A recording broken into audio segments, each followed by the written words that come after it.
Hello, good afternoon. Good afternoon, ma'am.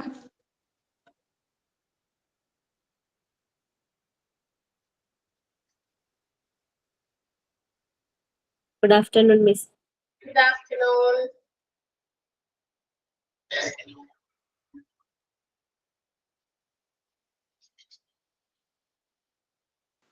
Good afternoon. Good afternoon.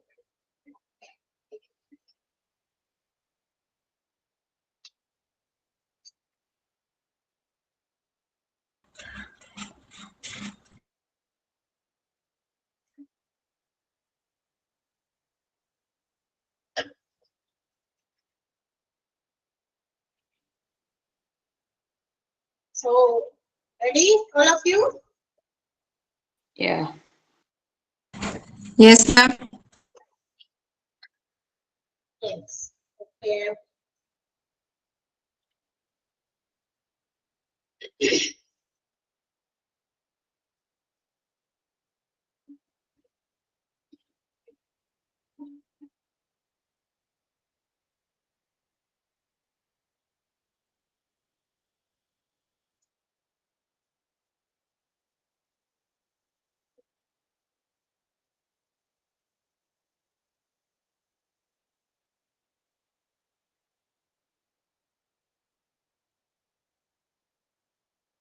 Yes, എങ്ങനെയുണ്ട് classes ഒക്കെ എങ്ങനെയുണ്ട്?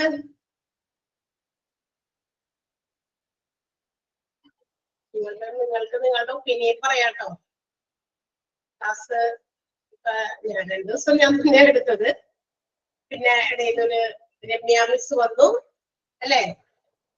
ഒരാളെ കൂടി കാണാനുണ്ട്. ഒരാളുടെ ആ ഒരു ക്ലാസ് തുടക്കത്തെ ആളുടെ ക്ലാസ്സിലാണ് നമ്മൾ ഇൻട്രൊഡക്ഷൻ ക്ലാസ് എടുത്തത്. മിസ് കൂടി നെക്സ്റ്റ് വീക്ക് കഴിഞ്ഞിപ്പോ ആ ടീച്ചറുടെ ക്ലാസ് ഉണ്ടാവുള്ളൂ. ഓക്കെ, അപ്പൊ ക്ലാസ് നിങ്ങൾക്ക് ഇഷ്ടപ്പെട്ടോ? ഇഷ്ടപ്പെട്ടോന്ന് അറിയട്ടെ, ഒരു ഫീഡ്ബാക്ക്. ഓക്കെ, മനസ്സിലാകുന്നു. ഓക്കെ, നന്നായിരുന്നു എന്ന് പറയുന്നതിൽ ഞങ്ങൾക്കും എന്താ പറയാ സന്തോഷമുണ്ട്. ആൻഡ് നിങ്ങളോട് ഞാൻ ഒരു പ്രോമിസ് തന്നിരുന്നു അല്ലെ, ക്ലാസ്സുകളൊക്കെ നിങ്ങൾക്ക് ഇഷ്ടപ്പെടും. നിങ്ങൾക്ക് ഇഷ്ടപ്പെടുന്ന രീതിയിൽ നമ്മൾ ക്ലാസ്സുകൾ എടുത്ത് തരാനായിട്ട്, അതായത് നമ്മൾ ഒരു കാര്യം പഠിക്കുമ്പോ അത് നമ്മൾ എത്രത്തോളം നമുക്കത് മനസ്സിലാകുന്നു എന്നതിന്റെ അടിസ്ഥാനത്തിലാണല്ലേ നമുക്ക് അത് എന്താ പറയാ നന്നായിട്ട് അത് അറ്റൻറ്റീവായിട്ട് അത് ക്ലാസ്സുകൾ കേൾക്കാനോ, അല്ലെങ്കിൽ ഇപ്പൊ അത് മിസ്സായി പോയെങ്കില് ഒന്നുമില്ല. അതാരാ പറഞ്ഞേ? മോക്ക് ടെസ്റ്റ് കിട്ടിയില്ല? കിട്ടിയില്ലോ, തന്നുണ്ടാവുമല്ലോ. ഇന്നത്തെയാണോ തരാത്തെ? കഴിഞ്ഞ ദിവസം ഞാൻ എടുത്ത ക്ലാസ്സിൽ മോക്ക് ടെസ്റ്റ് കിട്ടിയില്ലേ? ആ കിട്ടി. ആ ഇന്നലത്തെ ക്ലാസ്സിന്റെ ഇന്ന് കിട്ടിയിട്ടില്ല എന്ന് അതാണ് പറയണേ. ചില സമയത്തെ അവിടെ ഈ എന്താ പറയാ നമ്മളുടെ ഇത് അപ്ലോഡ് ചെയ്യുമ്പോ കുറച്ച് സമയം ചിലപ്പോ ഇച്ചിരി എന്തെങ്കിലും എന്താ പറയാ നെറ്റിന്റെ ഇഷ്യൂ കൊണ്ടോ അങ്ങനെ എന്തെങ്കിലും ചില ഇത്തിരി വൈകാൻ സാധ്യതയുള്ളൂ. പക്ഷെങ്കിലും വൈകാറില്ലെന്നാണ് എന്റെ ഒരു തോന്നല്. കഴിഞ്ഞ ദിവസം എപ്പോഴാണ് കിട്ടിയത്? ദാറ്റ് മീൻസ് എന്റെ ക്ലാസ് എടുത്തിട്ട് ഞാൻ പോയപ്പോ അടുത്ത ദിവസം നിങ്ങൾക്ക് അതിന്റെ മോക്ക് ടെസ്റ്റ് കിട്ടിയിട്ടുണ്ടാവും. അതെപ്പോഴാണ് കിട്ടിയത്? ഏകദേശം ഒരു ടൈം ഒന്ന് ഓർമ്മയുണ്ടോ ആർക്കെങ്കിലും? ബിറ്റ്വീൻ ഏത് സമയത്തിനുള്ളിൽ കിട്ടിയെന്നുള്ളത് അങ്ങനെ എന്തുണ്ടെങ്കിൽ ഞാൻ അറിയിക്കാം അവിടെ. അതിന് വേണ്ടിയിട്ടാണ് ചോദിക്കുന്നത്.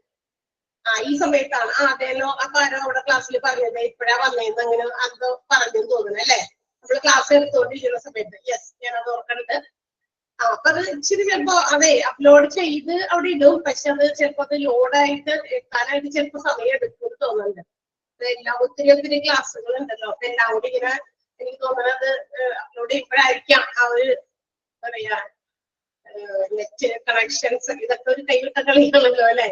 അപ്പൊ അതിന്റെ ചില ഇഷ്യൂസ് ആയിരിക്കുള്ളൂ. നമ്മളെ കൃത്യമായിട്ട് അവരത് ചെയ്യുന്നുണ്ട്. നമ്മുടെ ടെക്നിക്കൽ ടീമാണ് അത് നിങ്ങൾക്ക് വേണ്ടിയിട്ട് ക്ലാസ്സുകളുടെ റെക്കോർഡ്സും അതുപോലെ തന്നെ ഇതിന്റെ മോക്ക് ടെസ്റ്റുകളുടെ നോട്ടും ഒക്കെ നിങ്ങൾക്ക് തരുന്നത്.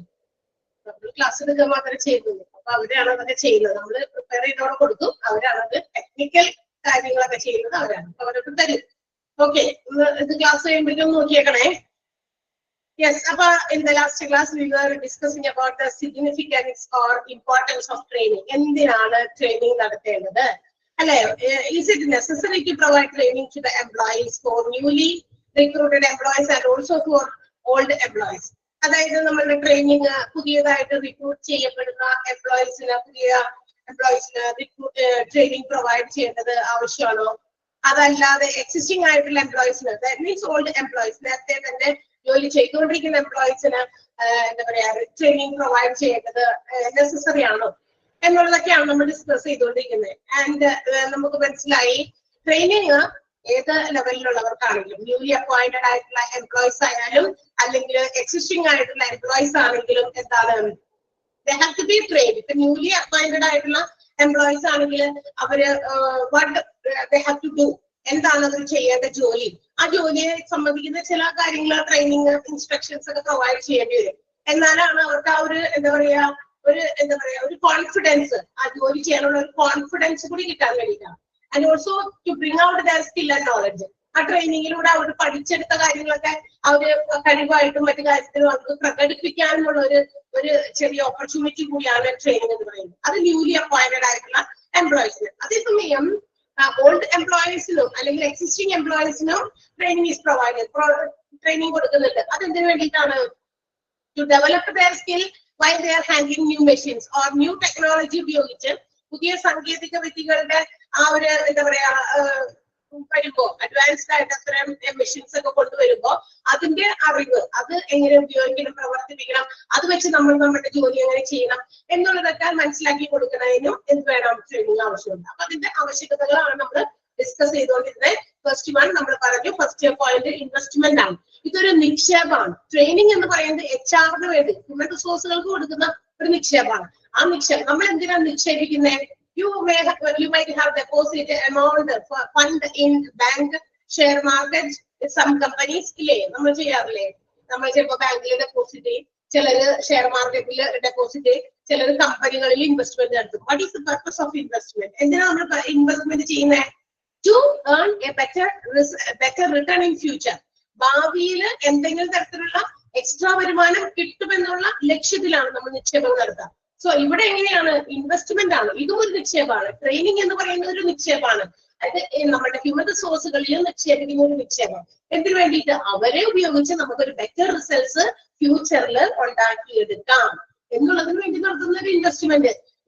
ഇപ്പൊ ടീച്ചേഴ്സ് എന്താ പറയാ ക്ലാസ്സുകൾ എടുത്തുകൊണ്ടിരിക്കുന്നു. ഇവിടെ നമുക്ക് കുറച്ചുകൂടി വേറെ രീതിയിൽ എന്തെങ്കിലും പുതിയ ഒരു രീതി അഡോപ്റ്റ് ചെയ്ത് we can develop this teaching style to another method എന്നുള്ള ഒരു ആശയം നമ്മുടെ മാനേജ്മെന്റ് കൊണ്ടുവരാണ്. സോ അതെങ്ങനെയാണ് എന്ന് നമുക്ക് മനസ്സിലാക്കി തരുന്നത് അല്ലെ? അത് ചിലപ്പോൾ വേറെ ഏതെങ്കിലും ആളുകൾ വേറെ രീതിയിൽ ക്ലാസ്സുകൾ എടുക്കുന്നുണ്ട്. സോ ആ രീതിയിൽ നമുക്കും അഡോപ്റ്റ് ചെയ്യാം എന്നുള്ളൊരു ചിന്ത വരികയാണെങ്കിൽ അത് അവർക്ക് മനസ്സിലായാൽ അവർ നമുക്ക് അതിന് വേണ്ടിയിട്ടുള്ള കാര്യങ്ങൾ ട്രെയിൻ ചെയ്തു തരണം. അപ്പോഴാണ് നമുക്ക് കൂടി അത് ഹാൻഡിൽ ചെയ്യാൻ പറ്റുള്ളൂ അല്ലെ? അപ്പൊ അവര് ആ ട്രെയിനിങ്ങിന് വേണ്ടിയിട്ട് നമുക്ക് ചിലപ്പോൾ ട്രെയിനിങ് തരാൻ വേണ്ടിയിട്ട് പുറത്തുനിന്ന് ആളെ കൊണ്ടുവരും. അതിന് വേണ്ടിയിട്ടുള്ള ടൂൾസോ എക്യുപ്മെന്റ്സോ ഒക്കെ കൂടുതൽ ഇൻസ്റ്റാൾ ചെയ്യേണ്ടി വരും. അപ്പൊ അതിനും കാശ് ചെലവാക്കേണ്ടി വരും അല്ലെ? ഈ കാശ് ചെലവുകളൊക്കെ ഇങ്ങനെ ചെലവാക്കി ആ ഒരു കാര്യം നടത്തുന്നുണ്ട് എങ്കിൽ അവരുടെ ഉദ്ദേശ ലക്ഷ്യം എന്താണ്? മാനേജ്മെന്റിന്റെ അല്ലെങ്കിൽ ഓർഗനൈസേഷന്റെ ലക്ഷ്യം എന്താണ്? ഇതിൽ നിന്ന് ഇങ്ങനെ ഒരു കാര്യം നമുക്ക് അഡോപ്റ്റ് ചെയ്താൽ ഭാവിയിൽ നമുക്ക് ഒരുപാട് എന്താണ് പറയാ അച്ചീവ്മെന്റുകൾ, അത് പ്രോഫിറ്റ് ആയിക്കോട്ടെ, മറ്റേതെങ്കിലും തരത്തിലൊരു പോസിറ്റീവ് ഇമേജ്, നല്ലൊരു ഇമേജ് പുറത്ത് ആളുകളുടെ ഇടയിൽ ഓർഗനൈസേഷൻ ഉണ്ടാക്കിയെടുക്കാനായിക്കോട്ടെ, അങ്ങനെ ഒരുപാട് കാര്യങ്ങൾക്ക് വേണ്ടിയിട്ട് നടത്തുന്ന ഒരു ഇൻവെസ്റ്റ്മെന്റ്. അതുകൂടിയാണ് ട്രെയിനിങ് എന്ന് പറയുന്നത്. പിന്നെ ഓൾസോ എന്താ പറയാ നെക്സ്റ്റ് ഒരു ഇമ്പോർട്ടൻസ് പറയുന്നത് when we are responding to the advanced technology. നാട് ഓടുമ്പോ നടുവേ ഓടണം അല്ലെ? നാട് ഓടുമ്പോ നടുവേ ഓടണം എന്ന് പറയുന്നത് പോലെ നമ്മുടെ ജോബിന്റെ റിക്വയർമെന്റ്സ് അനുസരിച്ച് ടെക്നോളജിയിലെ മാറ്റങ്ങൾ വരുമ്പോൾ അതനുസരിച്ച് നമ്മൾ എന്ത് ചെയ്യണം? റെസ്പോണ്ട് ചെയ്യണം, പുതിയ രീതി അഡോപ്റ്റ് ചെയ്യണം. പണ്ട് കണക്ക് കൂട്ടലുകളൊക്കെ കാൽക്കുലേറ്റർ വെച്ച് കൂട്ടലും കുറയ്ക്കലും അല്ലെങ്കിൽ എന്തെങ്കിലുമൊക്കെ വിൽപ്പനകളും മറ്റു കാര്യങ്ങളൊക്കെ നടത്തുമ്പോൾ എല്ലാം നമ്മൾ കാൽക്കുലേറ്റർ വെച്ച് ചെയ്തപ്പോ ഇന്ന് എന്താ പറയാ ഇതെല്ലാം എന്ത് ഇൻഫോർമേഷൻ, ക്യാഷ് ആയിക്കോട്ടെ, ബിസിനസിന്റെ എന്ത് പ്രോഡക്റ്റ് ആയിക്കോട്ടെ, അതിനെ കുറിച്ചുള്ള ഡീറ്റെയിൽസ് അതൊക്കെ കോഡ് ചെയ്ത് കമ്പ്യൂട്ടർ എന്ന് പറയുന്ന സിസ്റ്റത്തിലേക്ക് നമ്മൾ കൊടുത്തിരിക്കുകയാണ്. അപ്പോ ഈസി ടു ഹാൻഡിൽ. നമുക്ക് ഈ പറയുന്ന എല്ലാ ഡാറ്റയും ഇൻഫോർമേഷൻസ് നമുക്ക് കമ്പ്യൂട്ടറിൽ സേവ് ചെയ്ത് വെക്കാം, നമുക്ക് ആവശ്യമുള്ളപ്പോൾ അതെടുത്ത് ഉപയോഗിക്കാം. ഓക്കെ, അപ്പൊ ടെക്നോളജി മാറി. മറ്റേ പണ്ടത്തെ ബുക്കുകളിൽ വലിയ തടിച്ച പുസ്തകങ്ങളിലൊക്കെ എഴുതി കുത്തി വെച്ചിരുന്ന കണക്കുകളെല്ലാം മാറി. ഇതെല്ലാം നമ്മളൊരു ചെറിയ സ്പേസിൽ ഒതുങ്ങുന്ന ഒരു ചെറിയ ഡെസ്ക് ടോപ്പ് കമ്പ്യൂട്ടറോ ലാപ്ടോപ്പോ ഉപയോഗിച്ച് നമ്മൾ അതിനെല്ലാം അതിനകത്തേക്ക് ഒതുക്കി എത്ര സമയം. അതുപോലെ തന്നെ ഒരുപാട് ക്ലറിക്കൽ വർക്കുകളൊക്കെ ഇൻക്ലൂഡ് ചെയ്തിരുന്ന മാൻ പവർ ഉപയോഗിച്ച് ചെയ്തിരുന്ന ജോലിയാണ് ഒരൊറ്റ ആളുടെ സഹായത്തോടെ, ഒരു ടെക്നിക്കലായിട്ട് അക്കൗണ്ടിങ് ഒരു പ്രൊഫഷണലിന്റെ സഹായത്തോടെ ഇതെല്ലാം കണക്കുകളെല്ലാം ഉപയോഗിക്കുന്നതും അതുപോലെ തന്നെ സേവ് ചെയ്യുന്നതും അല്ലെ, ഇൻഫോർമേഷൻസ് ഒക്കെ പ്രൊട്ടക്ട് ചെയ്ത് വെക്കുന്നതൊക്കെ. അപ്പൊ അങ്ങനെ നമ്മൾ ഏത് ടെക്നോളജിക്കും അതനുസരിച്ച് നമ്മൾ എന്ത് ചെയ്യണം, ഡെവലപ്ഡ് ആകണം, റെസ്പോണ്ട് ചെയ്യണം. അതിന്റെ രീതിക്കും ട്രെയിനിങ് എന്ന് പറയുന്നത് ചിലപ്പോൾ കൊടുക്കേണ്ടി വരും. നേരത്തെ ഉണ്ടായിരുന്ന രീതിയിലല്ല, ഇപ്പൊ മാറി. അപ്പൊ അവർക്ക് ട്രെയിനിങ് കൊടുക്കണം. And also serves as an effective source of recruitment. റിക്രൂട്ട്മെന്റിന്റെ മറ്റൊരു ഇഫക്റ്റീവ് സോഴ്സ് ആണ്. എന്ന് വെച്ചാൽ റിക്രൂട്ട്മെന്റ് കംപ്ലീറ്റ് ആകണമെങ്കിൽ proper training also to be given to that particular candidates. വരുന്ന പുതിയ കാൻഡിഡേറ്റ്സ് എംപ്ലോയീസ് ആയിട്ട് വരുന്നവർക്ക് എന്തെങ്കിലും ആവശ്യത്തിന് ട്രെയിനിങ് കൊടുക്കണം. ചിലപ്പോൾ ഒരു it depends upon the type of job, എന്ത് തരത്തിലുള്ള ജോലിയാണോ അതിനനുസരിച്ചുള്ള ട്രെയിനിങ് പ്രൊവൈഡ് ചെയ്യുന്നത് അല്ലെ.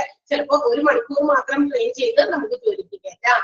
ചിലപ്പോൾ 1 മാസം ട്രെയിൻ ചെയ്യേണ്ടി വരും. ചിലപ്പോൾ വീക്ക് ആയിരിക്കാം, 1 വീക്ക് നമ്മൾ ട്രെയിനിങ് പ്രൊവൈഡ് ചെയ്യുന്നു. വാട്ടെവർ ഇറ്റ് മേ ബി, അതനുസരിച്ച് അത് പ്രൊവൈഡ് ചെയ്യുക. Then next one, adapts to increase diversity to the workplace. അല്ലെങ്കിൽ വർക്ക് ഫോഴ്സ്, അതായത് നമ്മളുടെ വർക്ക് ഫോഴ്സിന്റെ, work force means the human resource, മനുഷ്യര്, അതായത് നമ്മളുടെ എംപ്ലോയീസിന്റെ ഡൈവേഴ്സിറ്റി ഇൻക്രീസ് ചെയ്യാൻ. എന്ന് വെച്ചാൽ എന്താ, ഇപ്പൊ ഒരു ജോബ് നമ്മൾ ജോലിക്ക് വേണ്ടിയിട്ട് ഒരു ഓർഗനൈസേഷനിൽ ജോലിക്ക് വേണ്ടി കയറുന്നു.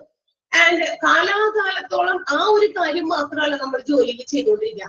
In the same organisation different ഡിപ്പാർട്ട്മെന്റ്സിലോ അല്ലെങ്കിൽ മറ്റൊരു ഏരിയയിലേക്കോ നമ്മളുടെ നോളജും സ്കില്ലും വർദ്ധിപ്പിക്കാൻ കിട്ടുന്ന അവസരങ്ങൾ ഉപയോഗപ്പെടുത്താം മാനേജ്മെന്റിന്. ഇപ്പൊ ഞാൻ ടീച്ചിങ് മാത്രമല്ല, എനിക്ക് വേറെ എന്തെങ്കിലും കാര്യം ചെയ്യാം. അപ്പൊ മാനേജ്മെന്റ് വിചാരിക്കുകയാണ് ഇതിന്റെ ഒപ്പം ടീച്ചർ ഇതുകൂടി ഒന്ന് ഈ ഒരു ഏരിയ കൂടി ഒന്ന് ചെയ്യോ എന്ന് ചോദിച്ചിട്ട് നമ്മളോട് പറയുകയാണെങ്കിൽ നമ്മൾ അത് ചെയ്തു കൊടുക്കുന്നു. അപ്പൊ ഇല്ല, നമ്മളുടെ ആ ഒരു ഡൈവേഴ്സ് ആയിട്ടുള്ള, എന്ന് വെച്ചാൽ നമ്മൾക്ക് ഒരുപാട് കഴിവുകൾ ഓരോ എംപ്ലോയീസിനുണ്ട്. ഇന്നൊരു കാര്യം മാത്രമേ അവർക്ക് വേണ്ടി മാത്രം ഇങ്ങനെ കുത്തകയായിട്ട് എഴുതി കൊടുത്തിരിക്കുന്ന കാര്യമല്ല, നിനക്ക് ഇത് മാത്രമേ പറ്റുള്ളൂ എന്ന് അല്ല. നമുക്ക് trained for a particular different thing, മറ്റൊരു കാര്യത്തിന് വേണ്ടി നമുക്ക് ട്രെയിൻ ചെയ്ത് തന്നാൽ നമ്മൾ ചിലപ്പോൾ അതും ചെയ്യും അല്ലെ, ചിലപ്പോൾ ഇതിനേക്കാൾ മനോഹരമായിട്ട് അത് ചെയ്യുമായിരിക്കാം. അപ്പൊ ആ ഡൈവേഴ്സിറ്റി ഒക്കെ കൊണ്ടുവരാനും ആ ഡൈവേഴ്സിറ്റി ഉള്ളവര് അതായത് എംപ്ലോയീസിന്റെ പലതരത്തിലുള്ള കഴിവുകളുണ്ട്, അതിനൊക്കെ ഇങ്ങനെ പുറത്തേക്ക് കൊണ്ടുവരാനും ട്രെയിനിങ് ഹെൽപ്പ് ചെയ്യുന്നുണ്ട്. മനസ്സിലായോ? അപ്പൊ ട്രെയിനിങ് വളരെ ഇമ്പോർട്ടന്റ് ആണ്. ക്ലിയർ ആണോ? 4th പോയിന്റ് കഴിഞ്ഞിട്ട് തുടങ്ങിയാണ് നമുക്ക് എടുക്കാനുള്ളത്. Adapt to increase diversity to the workforce. മനസ്സിലായോ? 5th point support career development ഒക്കെ കഴിഞ്ഞ ദിവസം പറഞ്ഞതാണ്, പറഞ്ഞില്ലേ? അവിടെ വരെയാണ് പറഞ്ഞത് 4th പോയിന്റ് വരെ. ഇല്ലേ, ഒന്ന് റെസ്പോണ്ട് ചെയ്യോ വേഗം? ഓക്കെ, റെസ്പോണ്ട് ചെയ്യുന്ന ആളുകളുടെ സ്ഥലത്തായിരുന്നു നമ്മുടെ ഈ സാധനം പ്രസന്റ് ചെയ്തത്. അപ്പൊ എനിക്ക് കാണാൻ പറ്റിയില്ല, അതുകൊണ്ടാണ് ഇതിനൊക്കെ ചോദിച്ചുകൊണ്ടിരുന്നേ. ആരെങ്കിലൊക്കെ ഒന്ന് ഇടയ്ക്ക് അവർ പറഞ്ഞോട്ടെ, ഇവര് പറയുന്നത് ഞാൻ പറയണ്ട, അവിടെ റെസ്പോണ്ട് ചെയ്തോളൂന്ന് വിചാരിക്കേണ്ട. നമുക്ക് എന്ത് മനസ്സിലായെങ്കിൽ അത് റെസ്പോണ്ട് ചെയ്യാം, മനസ്സിലായില്ലെങ്കിലും റെസ്പോണ്ട് ചെയ്യാം. ഞാൻ ഒന്നുകൂടി പറയോ? ഇത് കുഴപ്പമില്ല കേട്ടാ, പറയും. ഓക്കെ, ചിലപ്പോ ചിലർക്ക് പെട്ടെന്ന് 1 പ്രാവശ്യം കാര്യം പറയുമ്പോൾ ക്ലിയർ ആകും, ചിലപ്പോ 1-2 പ്രാവശ്യം പറയുമ്പോൾ ക്ലിയർ ആകും, ചിലപ്പോ അത്രയും പ്രാവശ്യം പറഞ്ഞാലും ക്ലിയർ ആയില്ലായിരിക്കാം, ചില പോയിന്റുകളായിരിക്കാം. Okay, next one, respond to organisation restructuring. ഇനി ഓർഗനൈസേഷന്റെ റീസ്ട്രക്ചറിങ് എന്താ? Restructuring means to change in the strategy of the organisation for internal organisation, internal സ്ട്രക്ചറിൽ മാറ്റം വരുത്തുക. എന്ന് വെച്ചാൽ ഒരു ബിസിനസ് ഓർഗനൈസേഷൻ സ്റ്റാർട്ട് ചെയ്ത സമയം മുതൽ എന്താ പറയാ, എത്ര കാലഘട്ടങ്ങൾ കഴിഞ്ഞാലും അതേ രീതിയിലാവില്ല. കുറെ സമയം കഴിയുമ്പോൾ ചിലപ്പോ after 1 year or in between 6 months ഒക്കെ കഴിയുമ്പോൾ അവരുടെ ആ സ്ട്രക്ചറിൽ, ഘടനകളിൽ ഒരുപാട് അവരുടെ സ്ട്രാറ്റജിക്കൽ സ്ട്രക്ചർ ആയിരിക്കാം, മറ്റേതെങ്കിലുമൊക്കെ സ്ട്രക്ചേഴ്സിലൊക്കെ മാറ്റങ്ങൾ കൊണ്ടുവരും. അങ്ങനെ മാറ്റങ്ങൾ കൊണ്ടുവരുന്നത് എന്തിനു വേണ്ടിയിട്ടാണ്? അതായത് പുതിയ പുതിയ രീതി അനുസരിച്ച്, ടെക്നോളജി ഡെവലപ്ഡ് ആകുന്നതനുസരിച്ചോ മറ്റു രീതിയിലോ അങ്ങനെ മാറ്റങ്ങൾ കൊണ്ടുവരുമ്പോൾ it will increase the efficiency. തീർച്ചയായിട്ടും ഓർഗനൈസേഷന്റെ ഓരോ ഡിപ്പാർട്ട്മെന്റുകളുടെ എഫിഷ്യൻസി വർദ്ധിപ്പിക്കാൻ, ഓരോ ഡിപ്പാർട്ട്മെന്റും പ്രോപ്പറായിട്ട് നല്ല രീതിയിൽ ഫംഗ്ഷൻ ചെയ്യാൻ റീസ്ട്രക്ചറിങ് ഒക്കെ ചെയ്യാറുണ്ട്. എന്ന് വെച്ചാൽ അവിടെ ഉണ്ടാകുന്ന ആ സ്ട്രക്ചറിനെ ഒന്നുകൂടി മാറ്റി പുതുക്കി ഒന്നുകൂടി എന്താ പറയാ ഒരു എന്തെങ്കിലുമൊക്കെ മാറ്റങ്ങൾ വരുത്തിയൊക്കെ ക്യാരി ഓൺ ചെയ്യുക, അതാണ് ഉദ്ദേശിക്കുന്നത്. അപ്പൊ ഓർഗനൈസേഷന്റെ റീസ്ട്രക്ചറിങ്ങിനും നമുക്ക് എന്തുണ്ട്? ട്രെയിനിങ് ആവശ്യമുണ്ട്. അപ്പൊ നമ്മൾ ഇങ്ങനെയല്ല, ഈ സ്ട്രക്ചർ ഒന്ന് മാറ്റുകയാണ്. So we have to train them, അതിനനുസരിച്ച് അവരെ ട്രെയിൻ ചെയ്യണം എംപ്ലോയീസിനെ. അപ്പൊ റീസ്ട്രക്ചറിങ്ങിന്റെ ബേസിസിൽ അതിനെ റെസ്പോണ്ട് ചെയ്യാനും നമുക്ക് ട്രെയിനിങ് വളരെ ഇമ്പോർട്ടന്റ് ആണ്. And last one fulfil employee need for growth. എംപ്ലോയീസിന്റെ നീഡ് ഫോർ ഗ്രോത്ത്. നമുക്കറിയാം ഓരോ ഓർഗനൈസേഷനിൽ ജോലി ചെയ്യുന്ന എംപ്ലോയീസിന് they also need some growth, personal growth. നമ്മളൊരു ജോലി ചെയ്യുമ്പോൾ നമ്മളുടെ ജോലിയിലുള്ള വളർച്ചയെ കൂടാതെ നമ്മളൊരു വ്യക്തിപരമായ വളർച്ച നമ്മൾ ആഗ്രഹിക്കുന്നുണ്ട് അല്ലെ? നമ്മുടെ വ്യക്തിപരമായ വളർച്ച എങ്ങനെയാ നമുക്ക് സാധ്യമാക്കുക? How can we be personally grow? നമുക്ക് എങ്ങനെ പേഴ്സണലി ഗ്രോ ചെയ്യാൻ പറ്റും എന്ന് വെച്ചാൽ ത്രൂ അവർ കരിയർ അല്ലെ? നമ്മുടെ ജോബ് മുഖേന, നമ്മൾ ചെയ്യുന്ന ജോലി മുഖേന നമുക്ക് പേഴ്സണലി ഡെവലപ്ഡ് ആകാൻ പറ്റും, പേഴ്സണൽ ഗ്രോത്ത്. അപ്പൊ അതിന് നമ്മുടെ സ്കില്ല്, നോളജ് അതൊക്കെ വർദ്ധിക്കണം. അത് വർദ്ധിക്കാനും നമുക്ക് എന്ത് വേണം? ട്രെയിനിങ് വേണം. ഇപ്പൊ നമുക്ക്, ഞാനിപ്പോ പുസ്തകങ്ങളിലൂടെ തിയററ്റിക്കലായിട്ട് ഒരുപാട് കാര്യങ്ങൾ പഠിച്ചു. പക്ഷെ when I am putting this into practice, what I have learned, ഞാൻ എന്താണോ പഠിച്ചത് മുഴുവൻ ഞാൻ പ്രാക്ടിക്കലായിട്ട് കൊണ്ടുവരുമ്പോഴാണ് അതെന്താകുക, അതൊരു കംപ്ലീറ്റ് ആകുക. പൂർണ്ണമാകണമെങ്കിൽ പ്രാക്ടിക്കലി എനിക്ക് അപ്ലൈ ചെയ്യാൻ പറ്റും. അപ്പൊ ആ പ്രാക്ടിക്കൽ അപ്ലിക്കേഷൻ, അതായത് വിത്ത് മൈ നോളജ്, തിയററ്റിക്കൽ ആയിട്ടുള്ള എന്റെ നോളജും പ്രാക്ടിക്കൽ ആയിട്ടുള്ള അതിന്റെ ആപ്ലിക്കേഷൻ കൂടി ചെയ്യുമ്പോൾ പേഴ്സണലി ഞാൻ ഡെവലപ്ഡ് ആണ്. ഞാൻ പേഴ്സണലി എനിക്ക് നല്ല രീതിയിൽ അത് ചെയ്യാൻ പറ്റുന്നുണ്ട്. ഞാൻ കുറെ ടീച്ചർ ആകാനുള്ള കുറെ കോഴ്സുകൾ പഠിച്ചു. ഇതെല്ലാം പഠിച്ചു, ഇതിന്റെ സർട്ടിഫിക്കറ്റ്സ് ഒക്കെ കയ്യിൽ പിടിച്ച് അല്ലെങ്കിൽ നമ്മളുടെ ഫയലുകളിൽ ഇങ്ങനെ അടുക്കി കൂട്ടി വെച്ചു.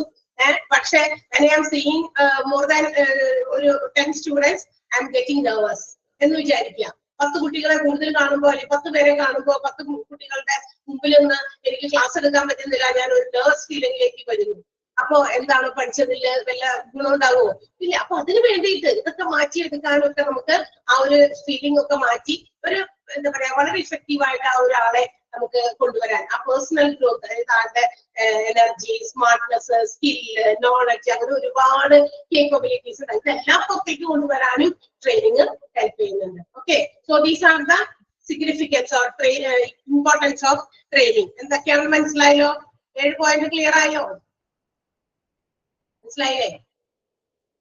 7 പോയിന്റ് മനസ്സിലായോ? യെസ്, മനസ്സിലായെങ്കിൽ മനസ്സിലായി എന്ന് പറയാ. അതിലില്ലേ ഈ ഇമ്പോർട്ടൻസ് ഓഫ് ട്രെയിനിങ് എന്ന് പറയുന്നതില് ഒരു ലാസ്റ്റത്തെ 4 പോയിന്റുകൾ ഒന്ന് ടിക്ക് വെച്ചേക്കാം കേട്ടോ. നോട്ട് ഒക്കെ കയ്യിലേക്ക് എത്തിയോ? നോട്ട് ഏതെങ്കിലും രൂപത്തിൽ നിങ്ങളുടെ കയ്യിലെത്തിയോ? Yes, okay. So you just put an underline or a tick on that last 4 points of significance, importance of training. Training ന്റെ ഇമ്പോർട്ടൻസിൽ അവസാനത്തെ 4 പോയിന്റ് ഒന്ന് ടിക്ക് ചെയ്യാം. ഐ മീൻ ഈ കിട്ടാത്തവര് നിങ്ങൾ ഒന്ന് ചിലപ്പോൾ അവര് നിങ്ങൾ ചോദിച്ചിട്ടുണ്ടെങ്കിൽ സെൻഡ് ചെയ്തിട്ടുണ്ടായിരിക്കും. എങ്ങനെയാണെന്ന് വെച്ചാൽ എല്ലാവരും കിട്ടാത്തവരാണോ? കിട്ടിയവരാരെങ്കിലും ഉണ്ടോ? ജസ്റ്റ് ഒന്ന് പറയാമോ? ബാക്കിയുള്ളവരുടെ ഇൻഫോർമേഷനിലേക്ക് വേണ്ടിയിട്ടാണ് ചോദിക്കുന്നത്. ആർക്കും കിട്ടിയിട്ടില്ല? Anybody has got the text book? കിട്ടിയെന്ന് സൂര്യക്ക് കിട്ടി, സുനൈനക്ക് കിട്ടിയിട്ടുണ്ട്. ഓക്കെ, കുറച്ച് പേര് കിട്ടിയെന്ന് പറയുന്നു. സോ യു ജസ്റ്റ് അവരോട് ഷെയർ ചെയ്യുക എങ്ങനെ കിട്ടിയെന്ന് വെച്ചാൽ നിങ്ങൾ ഏത് രീതിയിലാണ് നിങ്ങൾക്ക് അത് കിട്ടിയത്. ത്രൂ പോസ്റ്റ് ആണോ, അല്ലെങ്കിൽ ഇവിടെ പോയിട്ട് കളക്ട് ചെയ്താണോ? അവിടെ പോയി കളക്ട് ചെയ്തതായിട്ടില്ല. കാരണം ഞാൻ കഴിഞ്ഞ ദിവസം ചോദിച്ചിരുന്നു ഈ അടുത്ത ഭാഗങ്ങളിലുള്ളവർ ആരെങ്കിലും ഇവിടെ ഉണ്ടെന്ന് ചോദിച്ചപ്പോ ത്രൂ പോസ്റ്റ് ആണ്. ഓക്കെ, സക്കിയ കിട്ടി എന്ന് പറയുന്നുണ്ട്. അപ്പൊ ത്രൂ പോസ്റ്റ് ആണ്. അപ്പൊ ചിലപ്പോ ഇല്ലേ കുറച്ച് ഡിസ്റ്റൻസിന്റെ വ്യത്യാസത്തിലായിരിക്കും നമുക്ക് കിട്ടാതെ. കിട്ടും ചോദിച്ചിട്ടുണ്ടെങ്കിൽ നിങ്ങൾ അപ്ലൈ ചെയ്ത്, അതായത് വേണ്ടി നിങ്ങൾ ചോദിച്ചിട്ടുണ്ടെങ്കിൽ തീർച്ചയായിട്ടും അത് കിട്ടിയിരിക്കും. ചിലര് നേരത്തെ പഠിച്ചിരുന്ന ആളുടെ കയ്യിൽ നിന്ന് വാങ്ങിച്ചു എന്ന് പറയുന്നത്. Okay, it's okay. അപ്പൊ കിട്ടും കേട്ടോ, പേടിക്കണ്ട, നിങ്ങൾക്ക് കിട്ടും. അപ്പൊ ഒന്ന് അണ്ടർലൈൻ ചെയ്ത് വെച്ചേക്കുക കേട്ടോ ആ 4 പോയിന്റ്. നെക്സ്റ്റ് ട്രെയിനിങ് പ്രോസസ് ആണ്. ഇത് നമ്മൾ പഠിക്കാൻ പോകുന്നത് ട്രെയിനിങ് പ്രോസസ്. ട്രെയിനിങ് എന്നൊക്കെ പറയുന്നല്ലോ. ട്രെയിനിങ് കൊടുക്കണം എംപ്ലോയീസിന്, പുതിയതായിട്ട് വരുന്ന എംപ്ലോയീസിനും പഴയതുള്ളവർക്ക് പുതിയ ടെക്നോളജി, പുതിയ മെത്തഡോളജി, പുതിയ techniques, equipments, whatever new structural changes are brought into the organization. ഓർഗനൈസേഷനിൽ എന്തൊക്കെ സ്ട്രക്ചറൽ ചേഞ്ചസ് കൊണ്ടുവന്നിട്ടുണ്ടോ അതിനൊക്കെ അഡോപ്റ്റ് ചെയ്യാൻ വേണ്ടി നമ്മൾ എന്ത് ചെയ്യണം? പഴയവർക്കും പുതിയവർക്കും ഒക്കെ ട്രെയിനിങ് പ്രൊവൈഡ് ചെയ്യണം.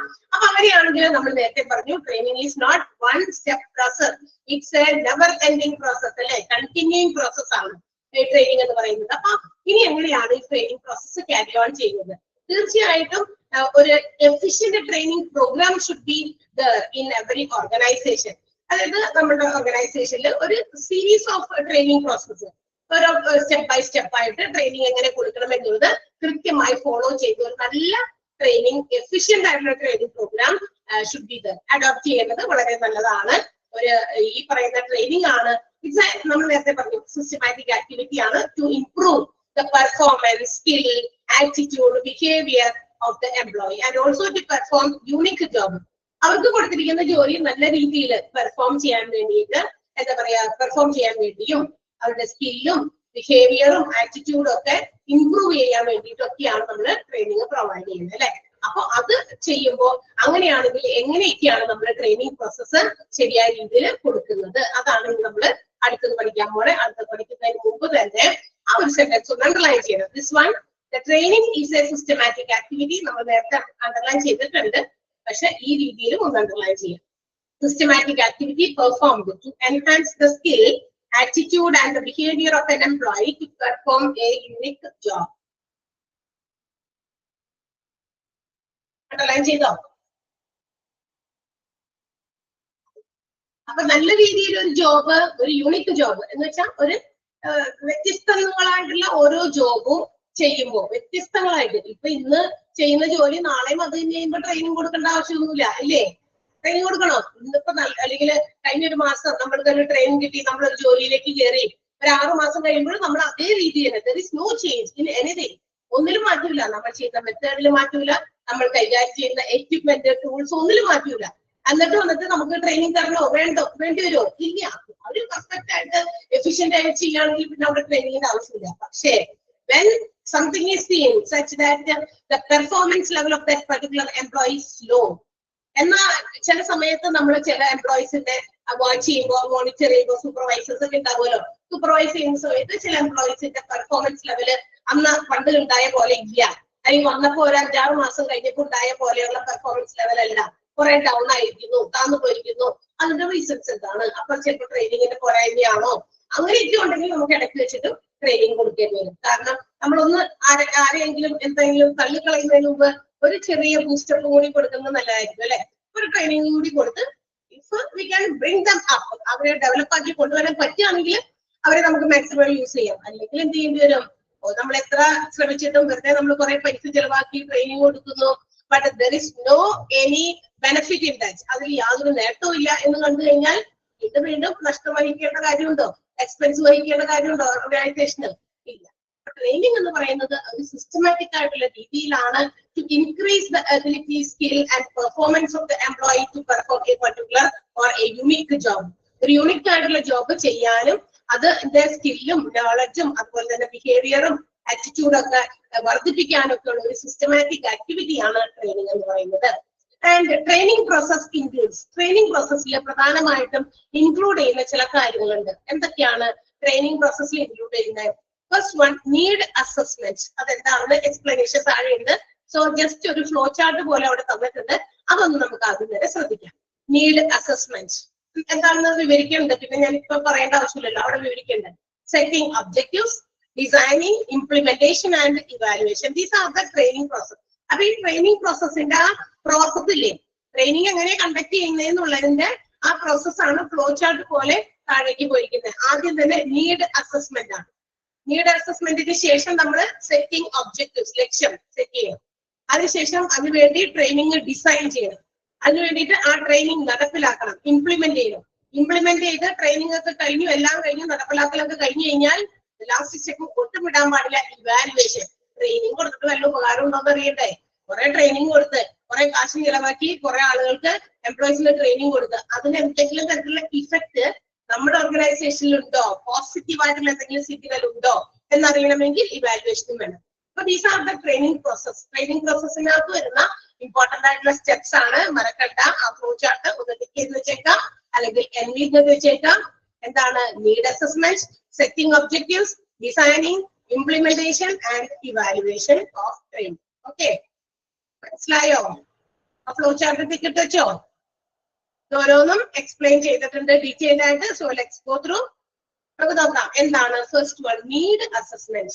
So before conducting or the first step in training process, ഒരു ട്രെയിനിങ് പ്രോസസ് കണ്ടക്ട് ചെയ്യുമ്പോൾ ഏറ്റവും ആദ്യത്തെ സ്റ്റെപ്പ് എന്താണ്? Need assessment. എന്താ അതിന്റെ മീനിങ്? നീഡ് അസസ്മെന്റ് എന്ന് പറഞ്ഞാൽ എന്താ? ആവശ്യം അറിയണം. ഇതിനാണ് ഇപ്പൊ ട്രെയിനിങ് കൊടുക്കണ്ടേ, അതിന്റെ ആവശ്യകത എന്താണ്? നീഡ്, ആവശ്യം. ട്രെയിനിങ് കൊടുക്കേണ്ടത് അത്യാവശ്യമാണ് എങ്കിൽ എന്താണ് അതിന്റെ ആവശ്യം? എംപ്ലോയീസിന് what is the need of providing that training? ആ ട്രെയിനിങ് കൊടുക്കേണ്ടതിന്റെ ആവശ്യം എന്താണ് എന്നറിയണം. ആവശ്യം അറിഞ്ഞിട്ടല്ലേ എന്ത് കാര്യം ചെയ്യണേ? അതിപ്പോ എന്ത് കാര്യമാണെങ്കിലും അങ്ങനെ തന്നെയല്ലേ. ആവശ്യം എന്താണെന്ന് അറിഞ്ഞിട്ടാണ് നമ്മളത് ചെയ്യണേ. ആവശ്യമില്ലാത്ത കാര്യം വെറുതെ ചെയ്ത് നമ്മൾ ടൈം കൺസ്യൂമിങ്, കോസ്റ്റ്, ചെലവ്, കുന്തം കുറച്ചൊക്കെ വെറുതെ എന്തിനാ നമ്മൾ ഇങ്ങനെ സഫർ ചെയ്യുന്നത്? അതിന്റെ ആവശ്യമില്ല. നെസസറി ആണോ? എന്താണ് അതിന്റെ ആവശ്യം? ആ ട്രെയിനിങ് പ്രൊവൈഡ് ചെയ്യുന്നതിന്റെ ആവശ്യം എന്താണ് അത് മനസ്സിലാക്കണം. So first step of training process is need assessment. Need assessment എന്നുള്ളതാണ് നമ്മുടെ ട്രെയിനിങ് പ്രോസസ്സിന്റെ ആദ്യത്തെ പടി. ഇനി ഈ നീഡ് ഫോർ ട്രെയിനിങ് ഇതെങ്ങനെ, how can we identify the need for of training? ട്രെയിനിങ്ങിന്റെ നീഡ് മനസ്സിലാക്കണമെങ്കിൽ we have to diagnosis, identify the present and future challenges. അതായത് എംപ്ലോയീസ് അവർ പെർഫോം ചെയ്യുമ്പോൾ ആക്ച്വൽ ആയിട്ടുള്ള അവരുടെ പെർഫോമൻസ് എന്താണ്, and what is the standard fixed by the organisation. ഒരു standard, ഒരു ഉദാഹരണം, ഇപ്പൊ ഇവിടെ ടീച്ചേഴ്സ്, ഞാൻ ഇങ്ങോട്ട് തന്നെ വരാം, സ്മാർട്സിന്റെ എക്സാമ്പിൾ തന്നെ എടുക്കാം. കുറെ പ്രാവശ്യം ഇങ്ങനെ സ്മാർട്സിന്റെ എക്സാമ്പിൾ എടുക്കുമ്പോൾ നിങ്ങൾ വിചാരിക്കേണ്ട ഓർ മിസ്അണ്ടർസ്റ്റാൻഡ് ചെയ്യേണ്ട, ഇതൊക്കെ ഇവിടെ മാത്രം നടക്കുന്ന കാര്യമൊന്നും വിചാരിക്കേണ്ട, ഞാൻ എല്ലാം മനസ്സിലാക്കാൻ വേണ്ടി പറയും. ഓക്കെ, അപ്പൊ നമ്മുടെ സ്മാർട്സിന്റെ കാര്യം എടുക്കാം. And we are there, I think 14 number of teachers are working here. 14 teachers ഉണ്ട്. നമ്മൾ എല്ലാവരെയും ചിലപ്പോൾ മുമ്പിൽ കാണൂല, 2-3 പേരൊക്കെ കാണുള്ളൂ. According to the time table, according to the classification അവർക്ക് ഓരോ ക്ലാസ്സുകൾ ഇങ്ങനെ കൊടുത്തിരിക്കുകയാണ്. അപ്പൊ അതിന്റെ ആ ഒരു ഓർഡറിലായിരിക്കും അവർ ക്ലാസ്സുകളിൽ കയറുക. നിങ്ങൾ ചിലപ്പോൾ 2-3 ടീച്ചേഴ്സിന്റെ മുമ്പിൽ കാണുള്ളൂ. ഓക്കെ, അപ്പോ while giving us employment, നമുക്ക് ഇവിടെ ജോലി തരുമ്പോൾ they expect some standard of teaching. നമ്മൾ പഠിപ്പിക്കുന്നതിന്റെ ഒരു സ്റ്റാൻഡേർഡ്, ഒരു നിലവാരം അവരുടെ മനസ്സിലുണ്ടായിരിക്കും. അപ്പൊ എന്നെ ഇവിടെ ടീച്ചറായിട്ട് എടുക്കുമ്പോൾ നമ്മൾ ഈ രീതിയിൽ ക്ലാസ് എടുക്കുമെന്ന് അവർ എക്സ്പെക്ട് ചെയ്തിട്ടുണ്ടായിരുന്നു. അല്ലെങ്കിൽ ഈ ഒരു സ്റ്റാൻഡേർഡ് ഒരു 60% അല്ലെങ്കിൽ ഒരു 70% ഇനി നമുക്ക് റിസൾട്ട് കിട്ടണം തുറക്കോട്ടെ വരുമ്പോ തന്നെയൊക്കെ. എന്ത് കാര്യവും നമ്മൾ 100% റിസൾട്ട് കിട്ടണമെന്ന് നമുക്ക് എന്താ പറയാ വാശി പിടിക്കാൻ പറ്റില്ല. ഓക്കെ, അത് ഏത് കാര്യത്തിലായിക്കോട്ടെ 100% എന്ന് പറയുന്നത് മാക്സിമം ലിമിറ്റ് ആണ്. സോ അവിടേക്ക് എത്താനായിട്ട് ഡ്യൂ ടു എന്താ പറയാ കണ്ടിന്യൂസ് ആയിട്ടുള്ള പെർഫോമൻസ് അല്ലെ, നമുക്ക് പ്രാക്ടീസ് മേക്സ് മാൻ പെർഫെക്റ്റ് എന്ന് പറയുന്ന ഒരു പവർ ഉണ്ടായിരിക്കും അല്ലെ. ചെയ്താണ് അതിൽ നമ്മൾ പെർഫെക്റ്റ് ആക്കുക. അപ്പൊ ഏത് കാര്യം നമ്മൾ തുടക്കം ചെയ്യുന്ന അതുപോലെ ആയിരിക്കില്ല ആഫ്റ്റർ 1 year. ഒരു വർഷം കഴിയുമ്പോൾ ആളുടെ പെർഫോമൻസ് ലെവൽ നല്ല ഹൈ ലെവലിലേക്ക് എത്തിയിട്ടുണ്ടായിരിക്കും.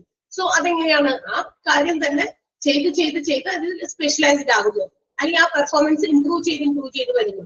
അപ്പൊ തുടക്കം വരുമ്പോൾ നമ്മളിൽ നിന്ന് ഒരു ഇത്ര പെർസെന്റേജ് അത്യാവശ്യം ഒരു ടീച്ചർക്ക് വേണ്ട ക്വാളിറ്റി, ആ രീതിയിൽ ആ ടീച്ചർ ക്വാളിറ്റിയിൽ എന്താ പറയാ പഠിപ്പിക്കുന്നുണ്ടോ, അതാണ് ഇവർ എക്സ്പെക്ട് ചെയ്യുന്നത്. പക്ഷേ എന്നിട്ട് അവർ എക്സ്പെക്ട് ചെയ്തതും അതൊരു സ്റ്റാൻഡേർഡ് ആണ്. അപ്പൊ 60% റിസൾട്ട് ടീച്ചറിന്റെ കിട്ടും എന്ന് വിചാരിച്ചവർ എക്സ്പെക്ട് ചെയ്തിരിക്കുകയാണ്.